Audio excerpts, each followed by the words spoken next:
Father.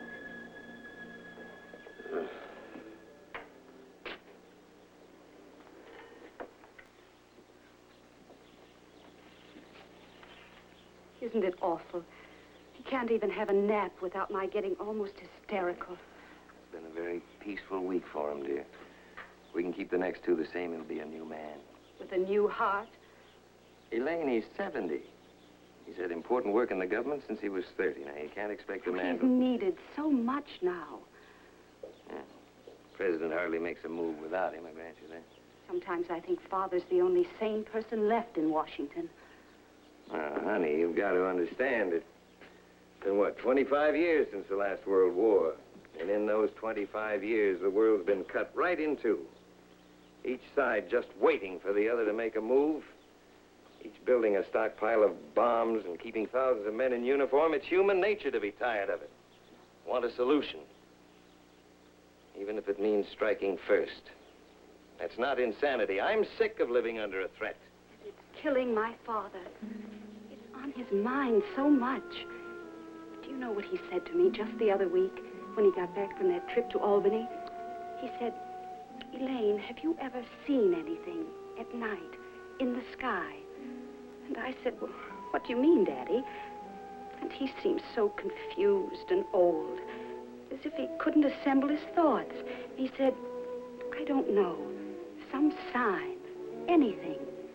Because I believe there may be the possibility of help from outside.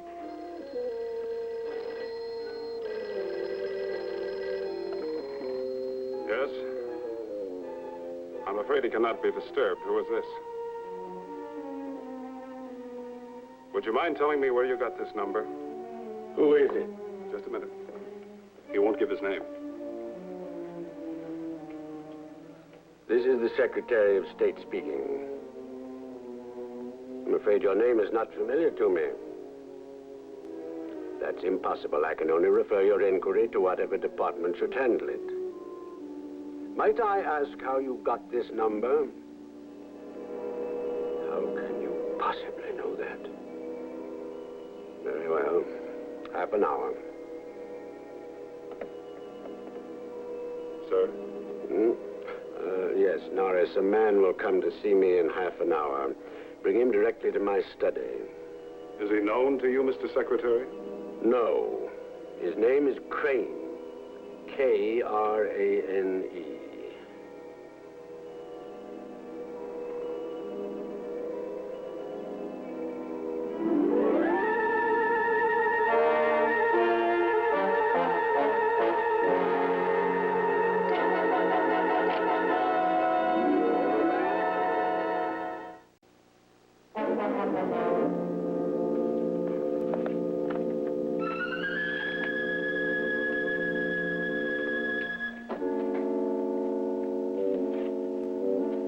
Krane, sir. Show him in. Mr. Krane. Mr. Secretary? Thank you, Norris. Please sit down. Now, about what you spoke to me on the telephone. You observed me? In a way, yes.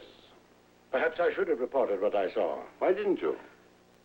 Well, for one thing, I was rather shaken, and also I found that many people had already reported it. My version, it would seem, would add nothing. You discussed it with no one? No. You see, a man in my position of authority, well, I felt it might lend a certain credence to the stories, and the public might become unduly alarmed. Yes, I can understand that. Surely, when you consider it, it is my affair, isn't it? Of course. Then you don't question the wisdom of my decision. No, Mr. Secretary. I see. It's only a formality, but I should like to see your credentials. I have none. You are, I presume, an officer of the government. I have the power to command you to identify yourself and give me such information as I may require. I am not an officer of the government. You mean you're here as a private citizen? In a manner of speaking, yes. You're not so foolish as to think you can come here and blackmail me over such an incident. Mr. Secretary, I'd like to ask you a question. Yes, what is it? Did you believe the ships you saw were from another world? That is a ridiculous question that no sane man would attempt to answer one way or the other. They were something I'd never seen before. That's all that need be said. I have reason to believe that you have for some time been convinced that the world is being watched by beings from outer space. You have shown an abnormal interest in the secret files of your government regarding sightings. You are a man of imagination. You have more than a layman's knowledge of astronomy and cosmology. And above all, the idea has an emotional appeal to you. You would welcome some sign of a super being willing to intervene in the affairs of men. You've lost faith in your own and your fellow man's ability to govern sanely. You would welcome a savior. This is preposterous. You're some sort of fanatic. I must ask you to leave. Not yet, Mr. Secretary. This house is surrounded by Secret Service men. I can summon them by pressing this button. That won't be necessary, Mr. Secretary. It's obvious you saw me from some place of hiding the night I sighted the ship, so you made up this foolish story and came here to talk a lot of nonsense. You know that is not the truth. It is the truth. The truth is what you are really thinking. Some sort of scheme to defraud me. I came to you because you believed the truth a long time ago. You are the only man of power who did. No, please, no. We have a great deal to do, you and I. You have an immense responsibility, Mr. Secretary. You saw me Yes. from the ships. Yes.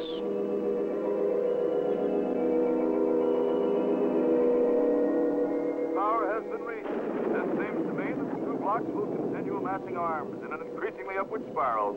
And such a thing must end somewhere. A Washington observer has told this reporter candidly, you don't keep an Air Force, Army, and Navy at full strength indefinitely. Something has to happen. They either eventually fulfill their function, or they gradually disband. And how does the public feel? Recent polling indicates a small but discernible trend toward taking the initiative, a final act that would decide things once and for all. I'm sick of it. Snap of the switch and the world disappears. I hate the time I live in. All ages had their wars, El. Not like this. Getting pretty close now. I give it another half year. I don't want to talk about it. People are almost ready. The idea is finally getting through to them that to strike first is the only way we can save ourselves. What would your constituents say if they could hear you now? In their heart of hearts, my dear, they'd say he's right. It's terrible, but he's right. Hell, think of what it'd be like. It'd be over, and we'd have won. Oh, sure, we'd be sorry. Say it's too bad it had to be like that. Too bad all that destruction. But they brought it on themselves. And now we can breathe. Now we've got a future. Think how wonderful it'd be, not having the sword hanging over us. Look, what am I? 32. Well, never since I was old enough to think have I ever felt the sword wasn't hanging over my life. The bomb, the enemy. Hell, all that gone, vanished. Time now to do all the wonderful things that man can do for himself. With half the world in ruins. We'd cut out the cancer, that's all. Healthy tissue would grow over the scar in time. I don't have your gift of language. All I know is that it would be wrong. Well, honey, that is no solution. And that's what we need, as our friend on the radio just said, a solution. I don't think it would be a solution. There'd be something else after that. Now, what could there be? Oh, I don't know. Visitors from space or something.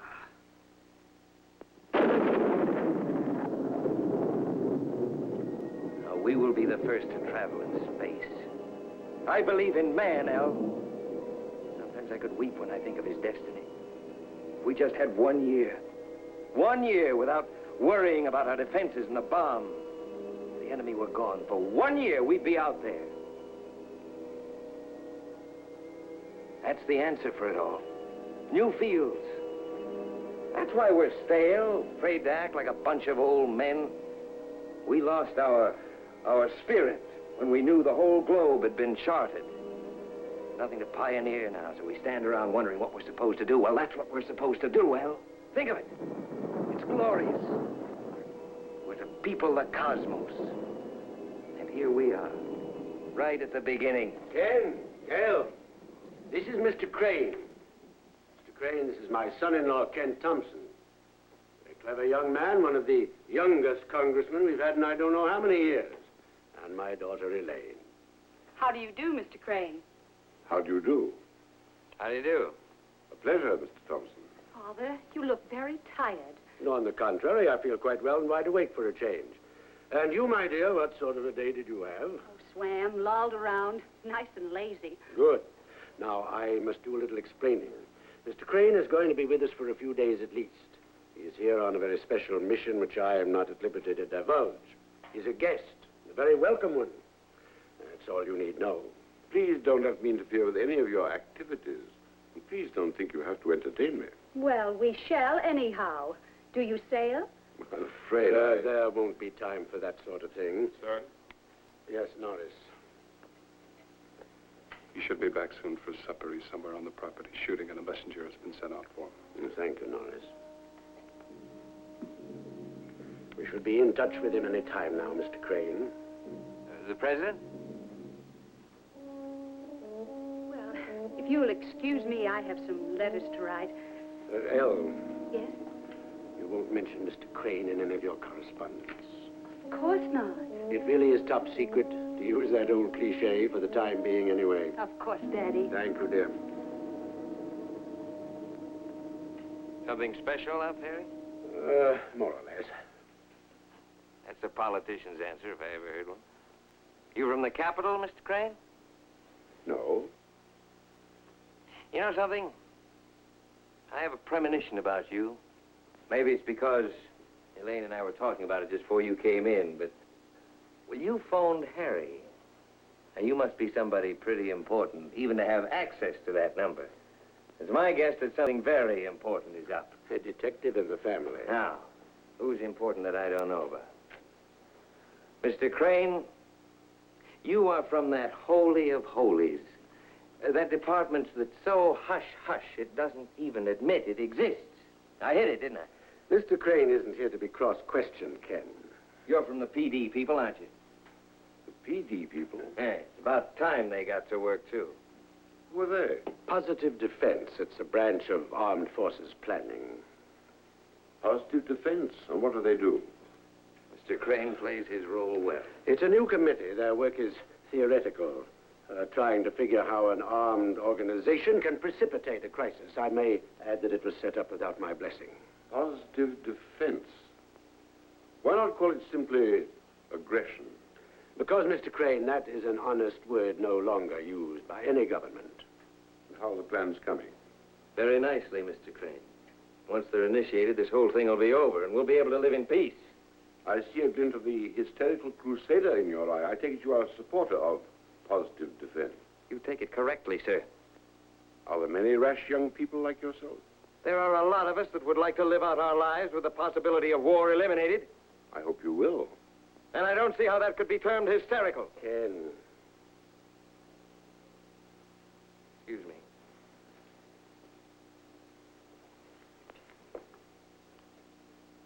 He believes what he says. There are a great many like him. What will their reaction be to me, do you think? I devoutly hope it'll be the same as mine. Relief.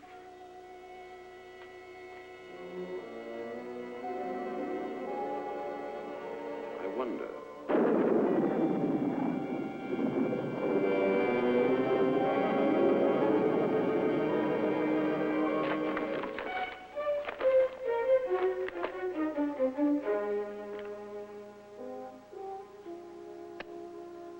Dictating this in the presence of a Mr. Krane. He telephoned me this afternoon at 4 o'clock and obtained an interview by mentioning a fact of which I thought no one had any knowledge. That on June 2nd of this year, while driving at night through the Berkshire Mountains on my way to Albany, I saw a vast fleet of lights in the sky. I stopped my car and watched them sweep across the sky at what seemed a fantastic speed. I did not report this. The next day in the press, I discovered that many people had seen them. It was put down as a particularly impressive entry in the long record of so-called flying saucer sightings. Mr. Krane has today confronted me with an astounding story, which for reasons I will enumerate fully in writing, I believe to be true. He presents himself as a being not of this earth. He claims to be an ambassador from another race of intelligent beings much further ahead on the evolutionary scale than man, who are convinced by their steady observations of life on this planet since man first appeared, that we are now on the point of destroying not only ourselves, but the very earth we live on. He's been instructed to inform our government of such a... Al, have you seen Norris? No, why? Something fantastic has happened. Look, your father must not be allowed to contact the president. Why? Something to do with Krane? Yes, and it'll cost Harry his job. How? I don't know what to do. Norris has orders to contact the president. I can't very well supersede them. You certainly can't. Can't you tell me? No, there isn't time. I got to think it... That's it. Look, I've got to go out for a few minutes. Don't let anyone know. But Ken...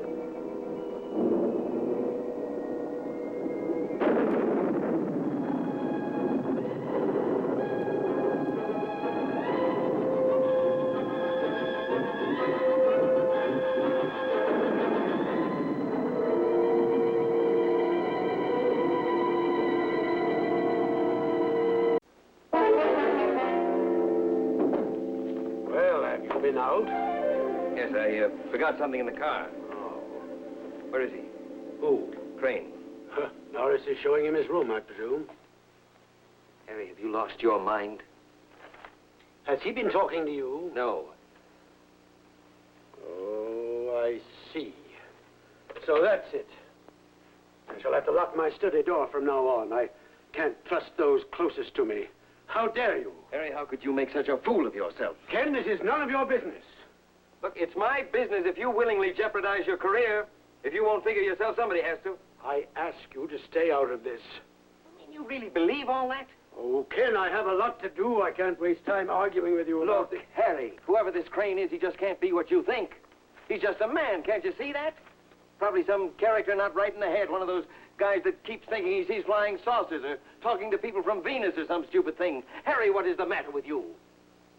Ken, I can't take chances on your making trouble with Krane. Norris, Mr. Thompson will be confined to his rooms for the present. Yes, sir. Good night, Ken.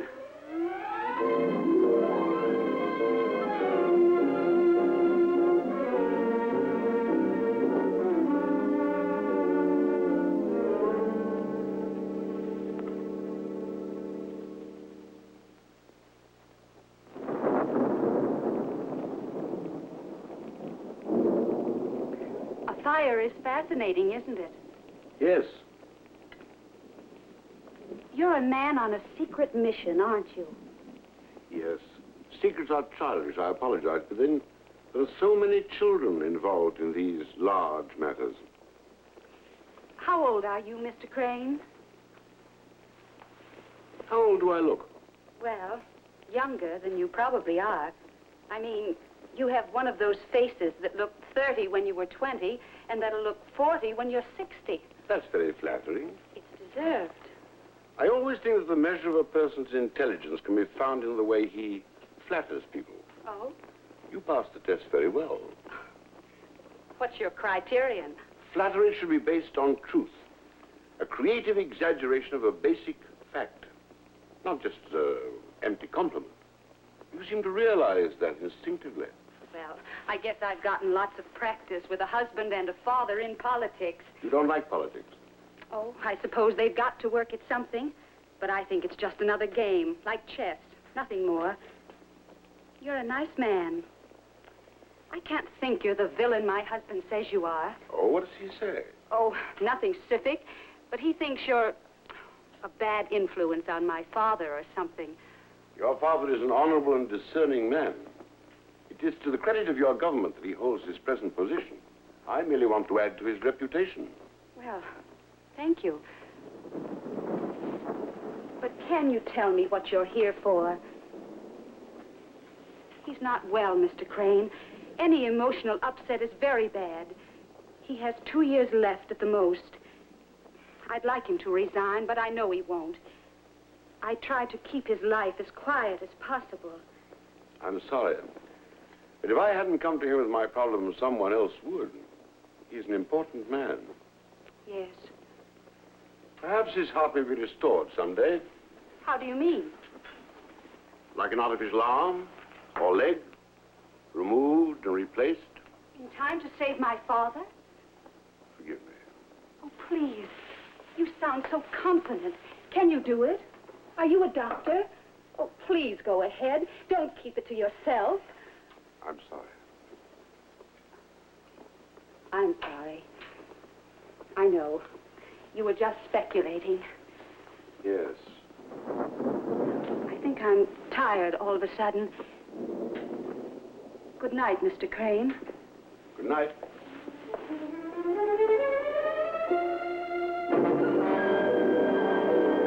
What do you mean? I've been a bad boy, that's all. I'm confined to quarters. That's why one of Norris's men is at the head of the stairs. Why? Well, hold on to your hat, dear. Your father thinks that Krane is a man who just stepped off a flying saucer. Now, no kidding. Krane arrived with a fantastic story and intends to take over the affairs of man, and your father is all for it. He's trying to contact the president now and tell him the joyful news. Can you imagine the president's reaction? Well, I did him one favor. I cut the telephone wires. Thought in the interim I could talk Harry into seeing some sense. It didn't work. Well, you know what it'll mean when he does get through. He'll be kicked out of the cabinet so fast he won't know what hit him. I've done everything I can think of. I'll talk to him. Elle, can you believe it? I can believe Father believing it. He's not well, and he's been despondent about things. Do you think this Krane is some kind of a political tool? Maybe. He's very clever. I'll be back soon.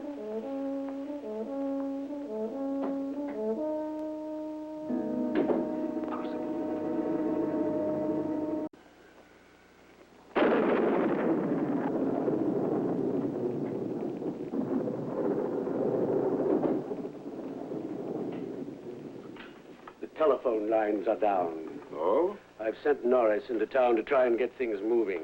A few hours will make no difference. Kenneth knows about you. He played back my memo.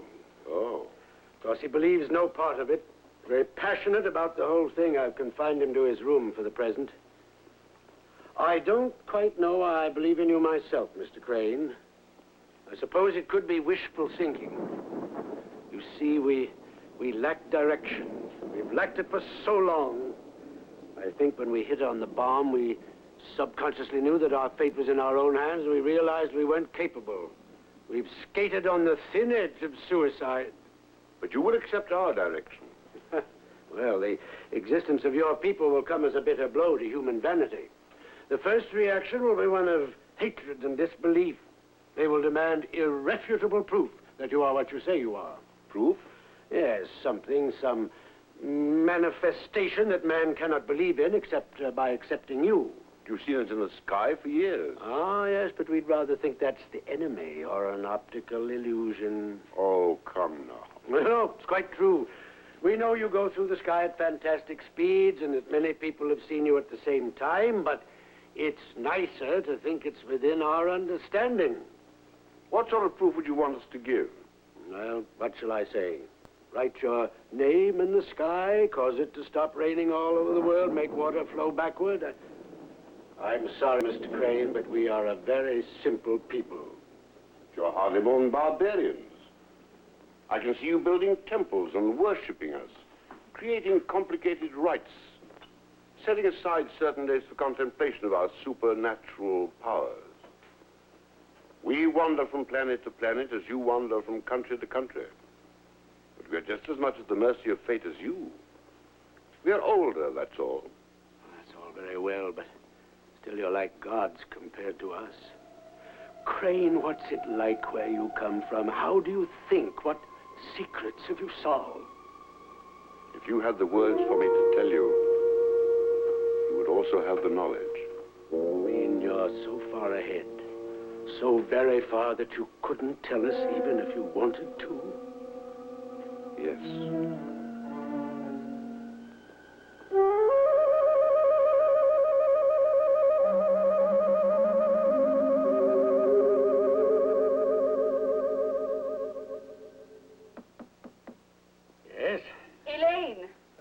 Come in, my dear. You've been talking to Ken. Yes. Well, Where's Krane? in his room, I suppose. Are all your papers locked up? Not possible to hide anything from him. You really believe it? Why?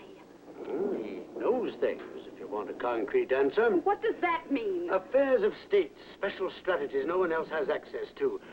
But more than that, I simply feel it. I know it, that's all. How does he find out about all these things? They observe us. They can see anything they want to. Ridiculous. They have a whole history of the human race. They teach it to their young. They have photographs of the face of Jesus Christ. Oh, Father. They've been colonizing for millions of years. There's 200 million of them on the planet we call Mars. Their mother planet is beyond the range of our telescopes. And they've watched us grow, as a father watches a daughter. Letting us go our way, hoping we'd see the right path, but now they're afraid we'll commit suicide, and they're here to help us. Father, he's just a man.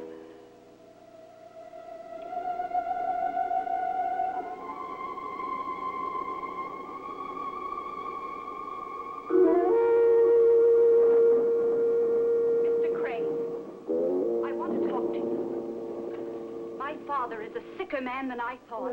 Who are you? Are you going to answer me? Why did your husband cut the telephone wires? Why does he hate the idea of my being what I am? Because you're an imposter, and you've made my father behave as though he were insane. Of all the things that were considered, it was never suggested I would not be accepted for what I am. Our intention was to save you. You see, we don't have to. It would be much simpler to dispose of you all. All that we really need is that the Earth remain. The simple physical fact of this planet in its orbit is necessary to preserve the equilibrium of the solar system. You understand? We wish to preserve the solar system as it is because we have 200 million individuals colonized on Mars. They are our people. You understand? They are not to be disturbed by madmen blowing up the Earth. Now, I can no longer be interested in whether you believe in me or not. You and your husband are of no importance. As your father is well aware, the facts are these. Either the human race abolishes its artificial boundaries and dismantles all nuclear weapons, or we shall take steps to remove the danger to this planet. That danger, put bluntly, is the human race. You understand? Oh, why, I never. What a pompous little madman you are. Where did you come from? What do you do, write science fiction stories? Look, I'll give you a chance. If you go upstairs and tell my father the truth, whatever it might be, you'll be allowed to leave here. Otherwise, you'll be taken into custody and locked up. Do you hear me? You'll do it. I'll make you do it. My father must know exactly who you are. Do you hear?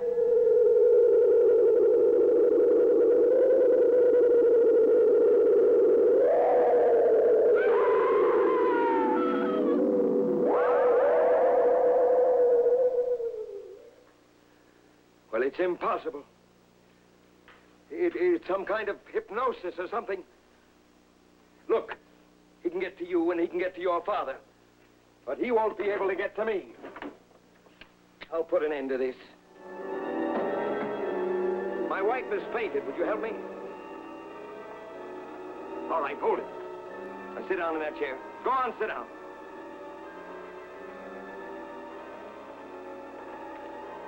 Elaine, get the cord from my bathrobe. Mr. Thompson, I'm at a loss to understand your motives. What do you hope to gain? To frighten me? I intend to prove a point. Point being? That you're some kind of a fanatic. And this is all a fraud. Your father-in-law, now your wife, believe otherwise. You tricked her in some way. Let me assure you I'm perfectly capable of sending a bullet through the back of your head. Yes, I believe you are. You're so superior, you're not even afraid. I have nothing to fear from you, Mr. Thompson. Listen, I'll kill you. Can't you understand that? What do you want from me? I want the truth. That you're not a visitor from outer space, that you're a man just like the rest of us. Why? Why? Why do you hate the idea of my being another species? Why don't you do as your father-in-law has done and welcome me? We can do many things for you. There's nothing to hate about us. We are thinking of you. We want to preserve you. Preserve us? You fool, preserve yourself. I hold the gun. Who do you think you are? You think you're better than a man? All right, Mr. Krane. You confess. Who you are, who put you up to this. Come on, confess.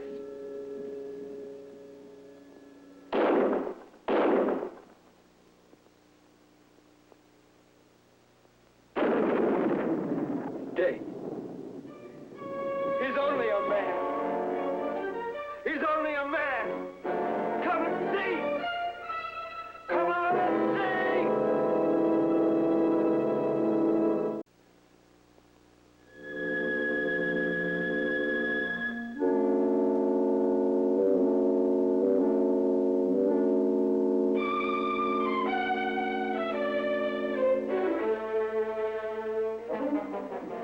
You realize what will happen to you? I don't care about that, Harry. Why, since you've lost your mind. No more than you lost yours. Suppose you thought you'd prove something. Yes? Krane never said he couldn't die. His story isn't made false simply because he can be murdered. You mean you still believe that... I believe you've murdered the ambassador of a friendly race. A race that has the ability to put an end to our very existence. Harry, I did this for you. But for me? Yes, I thought if you saw that... Did you think us all? Why couldn't you accept him? Do you know what the scheme was? Has anyone told you? Yes, I know. Peace. That's what they wanted. Is that such a bad thing, Ken, or is it exactly what man's been striving for since the beginning of time? This time we'd have succeeded. For the very best reason there is of succeeding in anything. Self-preservation. If we didn't, they'd destroy us. Father. I'm all right. But now they'll see just how hopeless reason and common sense are when dealing with us, thanks to you. Oh, Harry, that's nonsense. Did you think mankind is the only power that can destroy man? Harry, listen to me. Oh, you listen to me. You listen to me and what I have to say. I'm twice your age. I've been around a long, long time, and I've been an important part of it all. And I tell you that mankind should get down on its knees and beg for help and a sign from some quarter. We should pray for some sort of help, because we haven't got it in us. We need a direction. All we can think of is bombing and killing. We haven't got the answer in our puny little brains. And we should pray desperately that these people will help us. Because we need help desperately, and time is running out. Father. I'm sorry for you, Harry. Because you've no hope. You're tired and you're ready to die. You've lost a vital thing, Harry. The belief that your life tends towards something. A man has to have that belief that his sons have a destiny, that there's a reason for all the darkness and the horror we've gone through and have yet to go through. Oh, Harry, how could you believe that there are people that look like us and can speak our language and yet can control us? How could we live knowing we were just pawns to be moved about at somebody else's will? Why, Harry, we'd die. If we knew we couldn't be first, that's it, first. Harry, isn't that part of your soul? Aren't you a man like me, and don't you feel you can do anything? And wouldn't you die if you couldn't feel that? And that'd be impossible if you believed in people like that so far above us. Harry, don't you see? We've got to be first. Oh.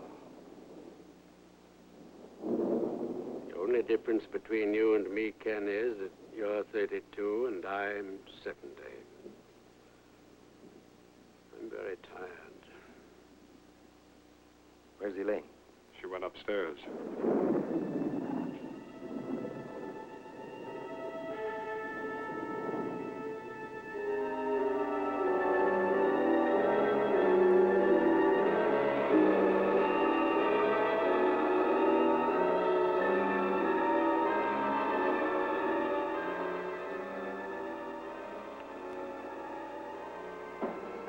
I knew it.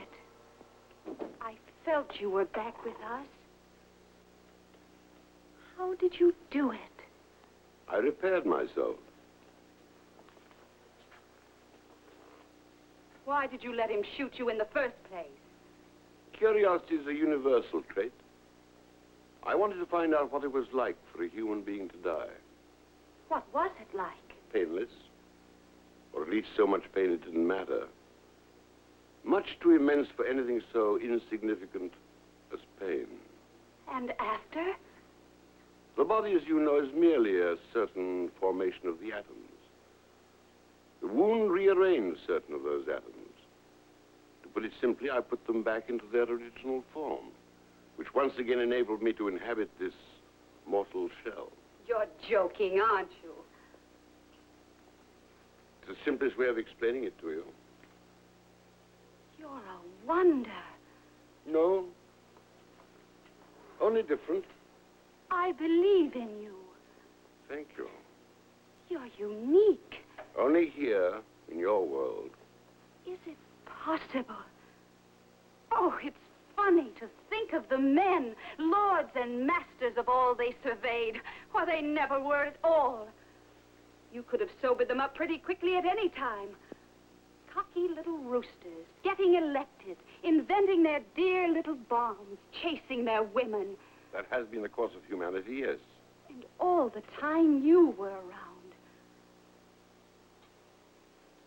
How could a woman be satisfied with less than you once she knows about you? How could she help but love you? But how could a woman love a man knowing nothing of him?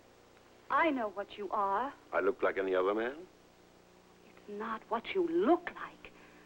It's what you've done. What you are. It's all rather intangible, isn't it? You've never really seen me do anything. You're from some other place. You're greater than any other thing on this planet. You can't be killed. No, you're wrong. We all die. There are some mysteries that even we haven't solved. Our span of life is, well, by your reckoning, 3,000 years, and then it's over. Oh, it passes quickly enough. Could I mean anything to you, I'd go with you. Yes, I believe you would. You're a man physically. I could mean something to you. I know I could. What is it? I'm sorry. What? Forgive me. Are you all right? Yes. What's the matter? It's cruel. Tell me. Being so close to you. I know. I can see. I can feel. You fool. I'm attractive. I've been told I'm beautiful. I'm sorry, it's cruel. Being so close to you all of a sudden. I'm ugly to you. You're not a man at all. No. What are you? Tell me what you are.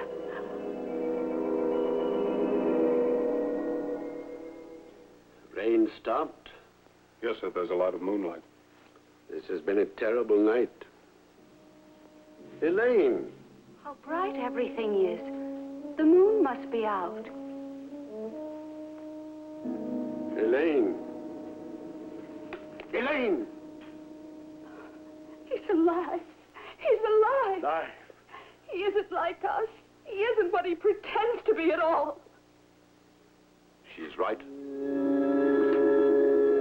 Had I appeared as I really am, it would probably have been impossible for you to remain sane. I am not a man, even in form. We are an entirely different species.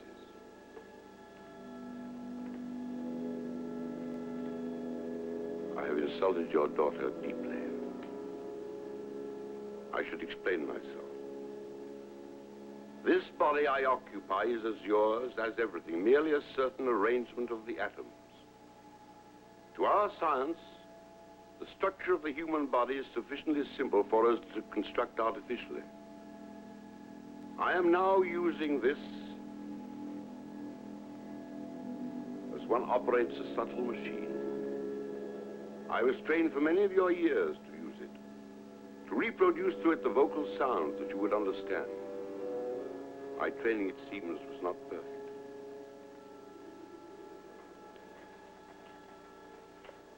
I'm sorry. What might I use as a parallel?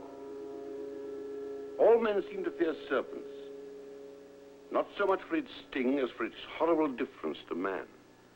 No arms, no legs, no mastication, nothing to relate them to man.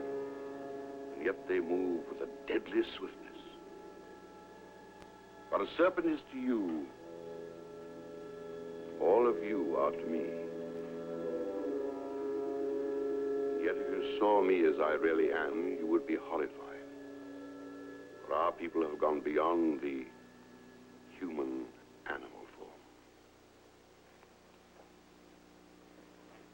Do you believe in me now?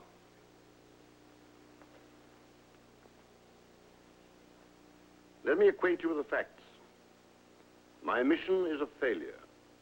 The human race would never accept help from my people. Please listen to me.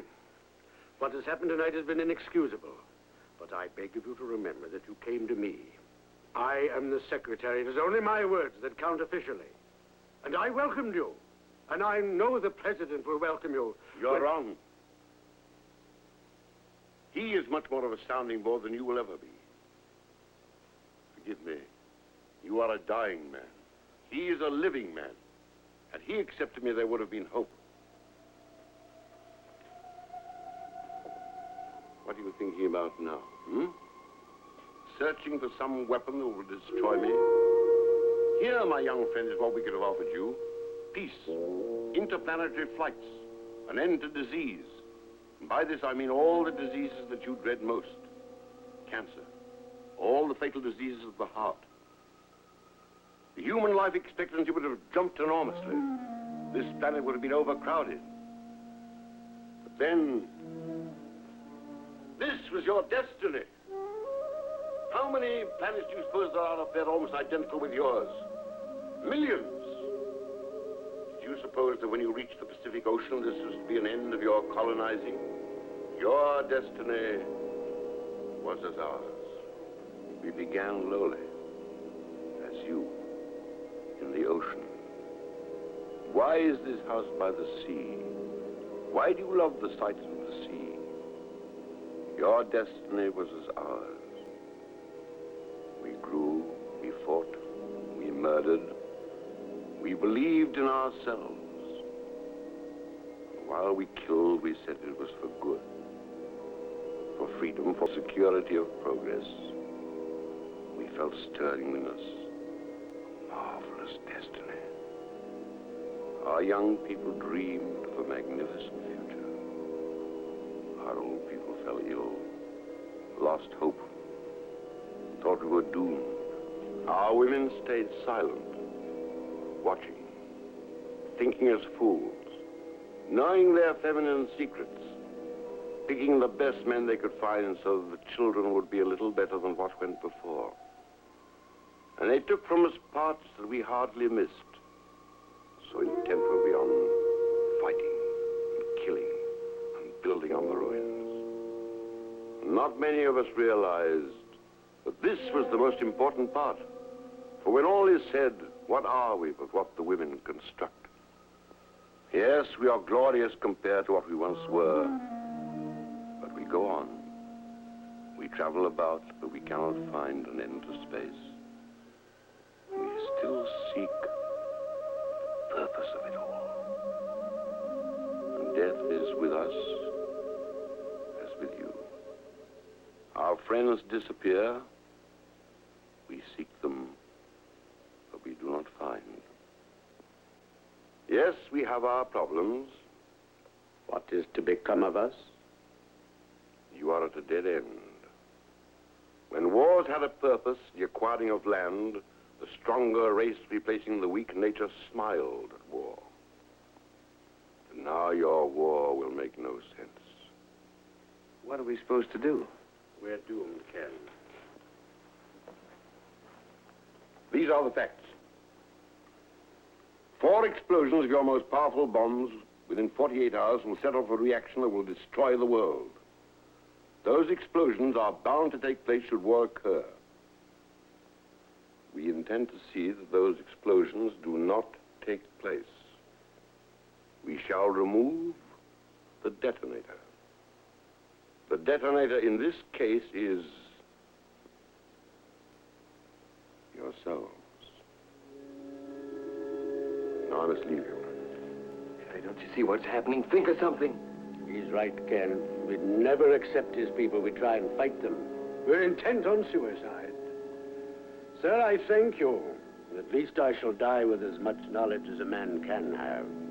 All right, Mr. Krane. Do your worst. But we'll be ready for you.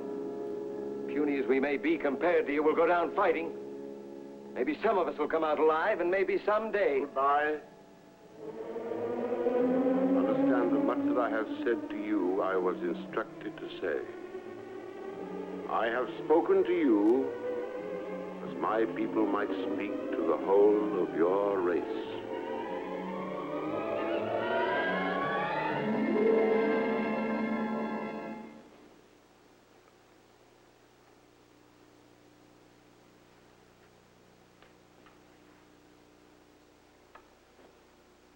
And we spoke of ships. They are the ships. They're bodies we see in the night sky. They must move from planet to planet as we move through the rooms of our houses.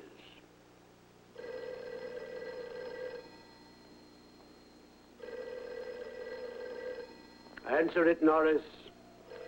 That will be the president. We have some news for him, don't you think?